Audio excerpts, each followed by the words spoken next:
महाकुंभ में मौनी अमावस्या स्नान पर्व पर हादसे के जिम्मेदार और शिथिलता बरतने वाले अफसरों व कर्मचारियों पर गाज गिरनी तय है। इसमें ज्यादातर पुलिसकर्मियों के होने की बात कही जा रही है। सीएम योगी ने ऐसे लोगों को चिन्हित कर कार्रवाई के निर्देश दिए हैं।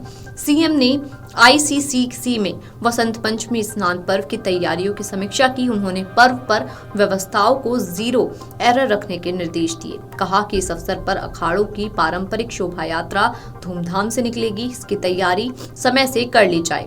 संतगण, कल्पवासी, श्रद्धालु और पर्यटकों की सुरक्षा व सुविधा सुनिश्चित होनी चाहिए। किसी भी स्तर पर चूक की गुंजाइश नहीं होनी चाहिए। सीएम योगी ने कहा कि पार्किंग स्थल बढ़ाए जाएं, ऐसी व्यवस्था करें कि श्रद्धालुओं को कम से कम चलना पड़े। उन्होंने महत्वपूर्ण स्थलों पर एसपी लेवल के अधिकारियों को ट्रैफिक व्यवस्था की जिम्मेदारी सुनिश्चित करने का निर्देश भी दिया।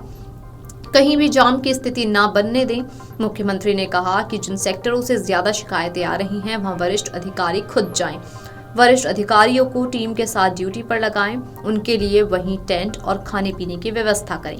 कहीं भी भीड़ एक दूसरे को क्रॉस करती नजर न आए। 2 अधिकारी कंट्रोल रूम से निगरानी करें। बाकी सीमा, शहर और मेला क्षेत्र में व्यवस्था दुरुस्त करें। 2 और 3 फरवरी हमारे लिए चुनौतीपूर्ण होगी। प्रमुख स्नान पर्वों और उसके पहले व बाद में कोई वीआईपी प्रोटोकॉल नहीं लागू होगा। सीएम ने कहा, वसंत पंचमी पर पूर्व यूपी, बिहार और नेपाल से बड़ी संख्या में श्रद्धालु आएंगे। इसे देखते हुए व्यवस्था की जाए। वहीं उन्होंने झुंसी क्षेत्र के आसपास रहने वाले संदिग्ध लोगों के पुलिस सत्यापन पर भी जोर दिया।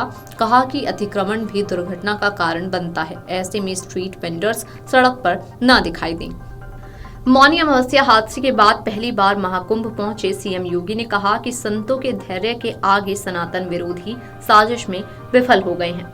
उन संतों का अभिनंदन करूंगा जिन्होंने मौनी अमावस्या पर पूरा धैर्य दिखाया। कुछ पुण्यात्मा हादसे का शिकार हुई, लेकिन उन परिस्थितियों में हमारे संत एक अभिभावक के रूप में नजर आए। शनिवार को सेक्टर 22 में संतोष दास, सतुआ बाबा और स्वामी राम कमलाचार्य के पटाभिषेक में पहुंचे सीएम योगी ने कहा कि 19 दिनों में 32 करोड़ से अधिक श्रद्धालु डुबकी लगाकर पुण्य के भागीदार बने हैं। कुछ लोग गुमराह करके सनातन धर्म के हर मुद्दे पर षड्यंत्र करने से बाज नहीं आते हैं।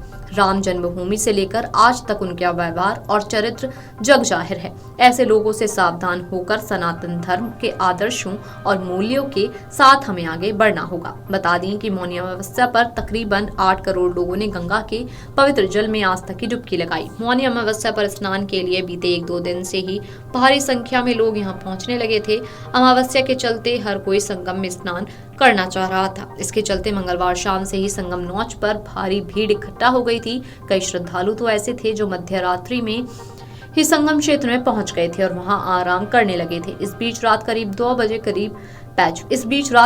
बजे खबर आई कि संगम नोच के पास भगदड़ मच गई। हालांकि आनन फानन में कड़े प्रयासों के बाद स्थिति पर काबू पाया गया।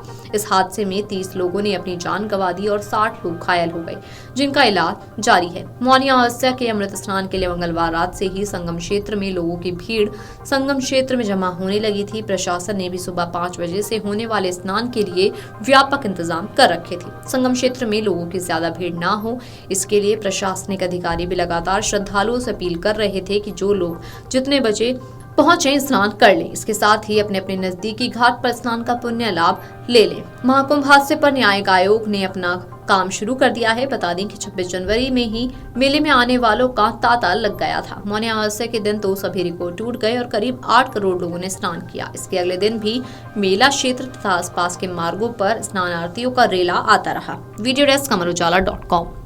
अमर उजाला जीवांजलि के सारथी की मदद लें और महाकुंभ में स्नान जरूर करें।